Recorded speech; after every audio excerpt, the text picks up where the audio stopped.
These arrest documents detail a chaotic scene that unfolded right in this parking lot behind me early Sunday morning. Now, when I arrived here today, there was still crime scene tape on the ground covered in blood, a reminder of the violence that occurred here this weekend. Heather and Paige, in Penrose right now, thank goodness it cooled down quite a bit, but it's still very smoky. It's very hazy, and you can smell the smoke in the air. But I want to turn your attention to what's going on behind me right here. And this is the entry point for families who want to return home. Now, the road is not open to the public. Instead, police are letting people with proof through if they live across this barrier here. Now, take a look right here.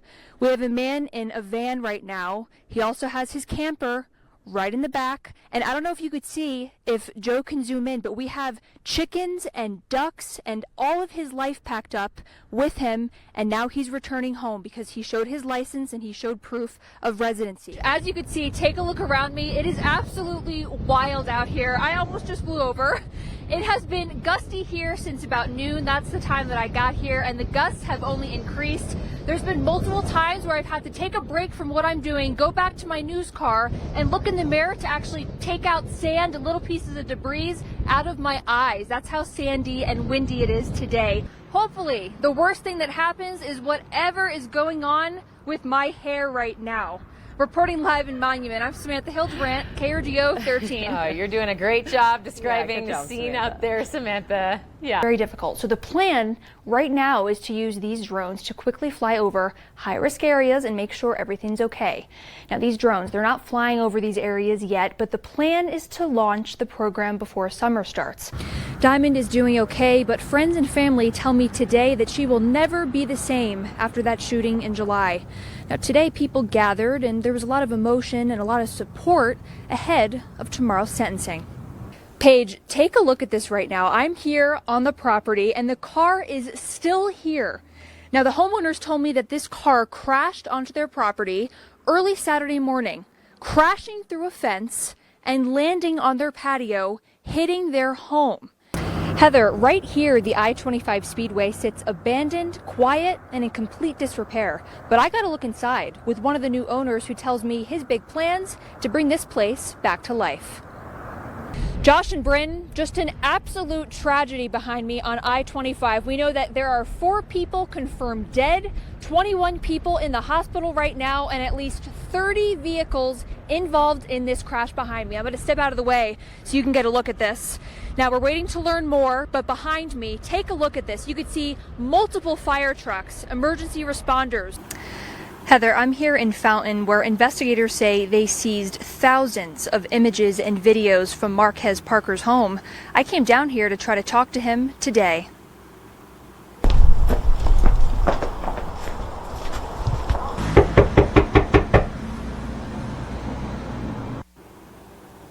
No one opened the door, although we could see someone peering through the window. Yeah, Heather and Paige, things are running normal here tonight at the Colorado Springs Airport, and after speaking with one local travel agent today, he's still booking flights for his customers, but he is stressing one thing more than anything else ahead of summer travel. Get ahead of those prices and start budgeting now. And experts are saying, well, whether these prices will continue to rise, it depends on a few things: the economy, interest rates, and inflation. There's one thing that I can tell you right now for sure. I wish that these earrings I'm wearing were real gold. They are not. Reporting live in Colorado Springs, I'm Samantha Hildebrandt, KRDO 13. The only way I can describe the scene in that courtroom today is tense. It was extremely tense. As Rodriguez entered the courtroom, we actually locked eyes. I was in his direct viewpoint. He was led to his seat, and as he sat down, he lowered his head. What a different scene. When I got here earlier this afternoon, I had parents pulling up to me in their cars, just a look of pure panic on their faces, asking what's going on, is everybody safe? I also saw multiple police officers at the front door and surrounding the property. I also saw what appeared to be members of CSPD up, scaling along the trails and the mountains up there, looking for the suspect. 4 people dead, 30 cars involved, 6 of those being semi-trucks. Just an absolute tragedy. As you guys said before, southbound lanes have reopened on I-25. Northbound, though, I-25 still remains closed, and it will for the next several hours. The wind here south in Pueblo has been so bad, it's made visibility terrible for drivers. That's why the Colorado Department of Transportation has put out that high wind advisory, and that stretches all the way from Walsenburg to Pueblo. Hey Heather, yeah, on November 8th, on this corner where I'm standing, this will be filled with people wrapping up the Veterans Day Parade. Now, last year here in Colorado Springs, the parade almost didn't happen. That's because organizers fell short of their $50,000 fundraising budget. Now, that budget's very important. It's essential for security, cleanup, and insurance. One of the biggest draws to living here in Black Forest is the forest itself. But people who own homes here say that landscape is disappearing right before their eyes. Now, the owner I spoke to today, I'm on his property. It's a beautiful property. They own 5 acres, but he recently named this spot where I'm standing the graveyard of stumps that him and his wife have to look at every time they look out their window. Even a day later, you could still smell the smoke in the air, and the grass here is extremely dry as we're in another active red flag warning. In conditions like this, any little spark can start a fire. Yeah, absolutely wild. I spoke with Charles Smith today, and he tells me that he was cited for careless driving that day. But after speaking with him today in his home, he explained to me that he had a medical emergency that caused him to veer off the side of the road in his Corvette and crash into a parked pickup truck that was right here where I'm standing. Now, as you could take a look behind me, you could see that they still have some extensive damage to the building. Yes, Heather, they told me that watching Team USA compete this weekend is motivating them to work even harder. Now, the next generation of skaters, they work tirelessly training here right in Colorado Springs with hopes of one day attending the Olympics. After watching Team USA compete this weekend, they say that dream feels a little bit closer. Heather, the attack happened on Saturday while Gina and her husband were at work. When they arrived back at their property, they had found that one of their alpacas was killed by dogs that weren't theirs. Yeah, Heather and Paige, this all occurred on Thursday morning before classes started, right between the student parking lot and the front lawn at Harrison High School. Now, the district says they're taking this incident very seriously. However, parents are concerned as to why it took so long for them to be notified of the incident. This arrest affidavit says that Jonathan Savine pointed his gun at the victim and fired 3 times, all because of where the victim was parked. The victim was here helping his girlfriend move into the dorms at the time. Absolutely incredible, yes. Daniel Forrester has spent years capturing the beauty of Garden of the Gods, but nothing compares to the beauty that he captured last night. Vivid streaks of green, pink, and purple painted the night sky above Garden of the Gods, a surreal sight most people never expect to see.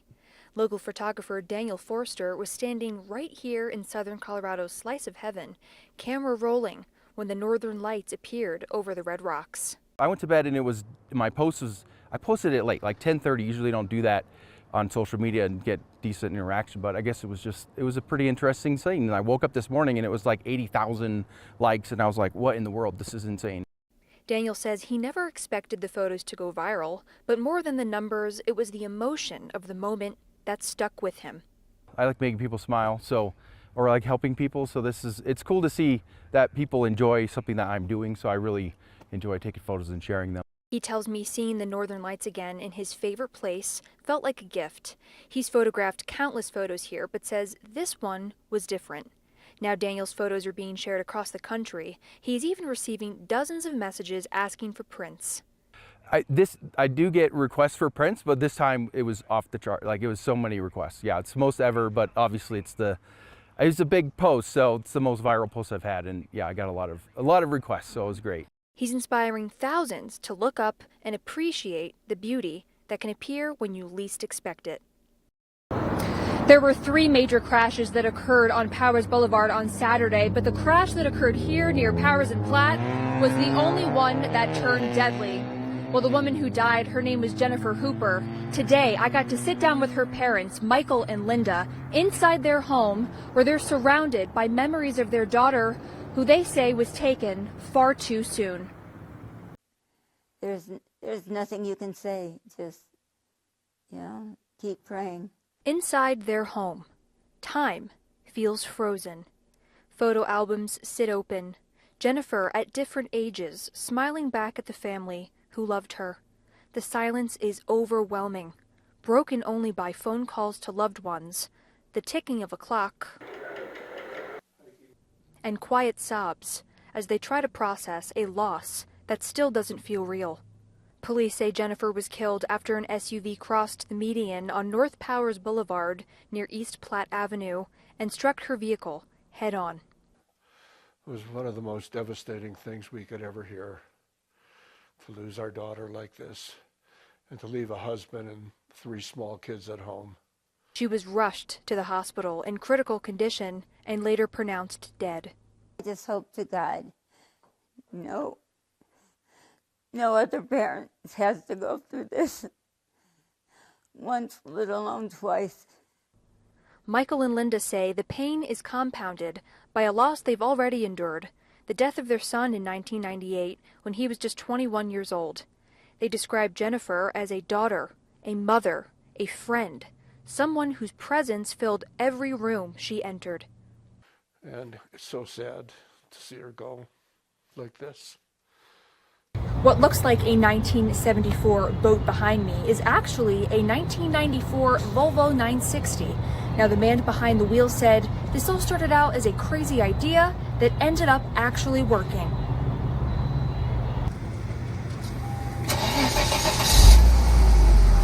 It doesn't float, but it definitely makes waves. And yes, it drives. Owner Josh Bond has worked in the marine industry for more than 30 years, but this was just an idea until it actually worked. I don't know, always just something I thought would be cool, and I never thought it would go as far as it has. And my wife thought I was absolutely insane for doing it. Insane? Maybe.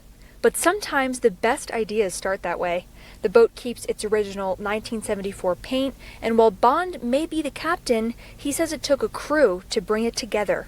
From decals to custom upholstery, local hands helped turn a car and an old boat into Southern Colorado's newest roadside attraction. Perfect boat weather. Thank you.